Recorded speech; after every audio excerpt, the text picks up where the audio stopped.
Welcome back to the channel. Today we're discussing bunker play. We've all hit that shot off the tee that down the centre of the fairway.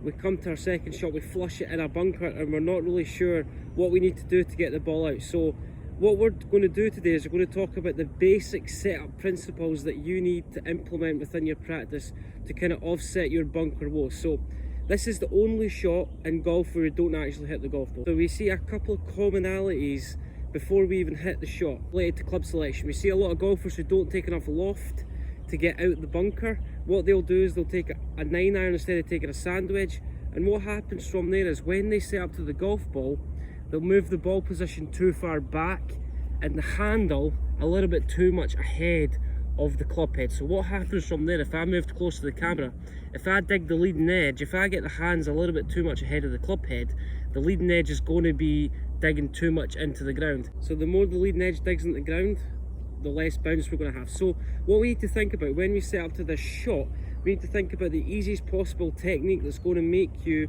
achieve more success out of this shot. So what we need to do is when we hit this shot, take a club you're comfortable with. Don't take a club you put yourself under a lot of pressure and you have a lot of anxiety over the shot. So pick a club that's your friend with a little bit more loft so you can hit the adequate shot to get out of the bunker. So take a sand wedge, take a most lofted club. So the main goal is we're trying to get the ball out of the bunker. We don't want to be in here all day. So what we're going to do to start off with is we're going to build a stance.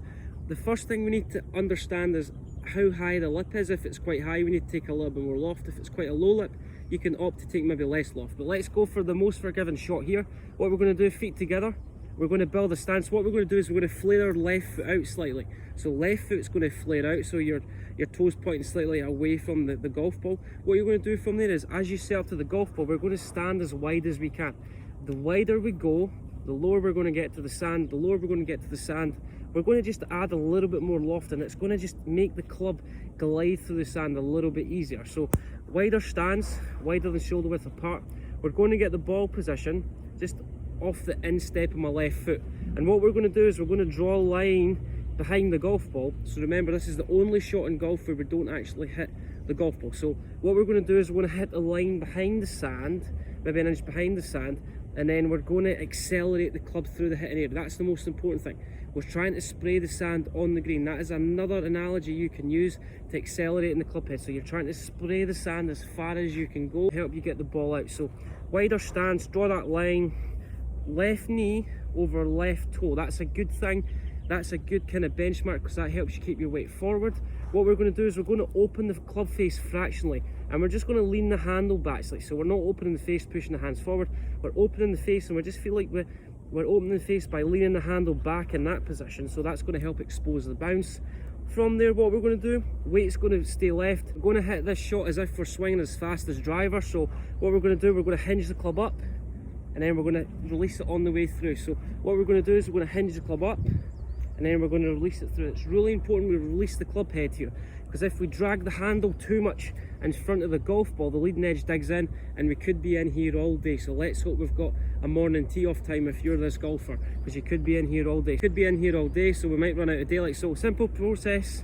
What we're going to do, take your most lofted club, build your stance, feet together, turn left foot out, flare it out slightly, ball off kind of left heel, build a stance, go as wide as you can, lower the handle so our hands are getting almost kind of at knee height, open the face fractionally, lean the handle back slightly.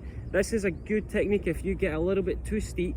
And then what we're going to do from there, weight left, hinge the club up, and then you just let your chest rotate towards the target. Chest turning towards the target, chest rotating. That's going to create all the speed in the club head, and that's going to help you hit the sand as far as possible. We set up to the golf ball, we're opening the face, our weight has to remain left all the time. We're hinging the club up, and what we're trying to do is we're trying to hit the sand as far as possible forward. And what's going to happen is we're trying to hit the sand straight as well. We don't want to aim too far left and push too much sand to the left. So set up a little bit more squarer, open that club face, weight's going to stay left. We're hitting the sand in a straight line, that's the kind of goal. So we're hitting the sand in a straight line, hitting the sand in a straight line. Draw your line, weight forward, open the face, and then just chest to the target. That's our main goal. Almost like that. Everything's moved forward.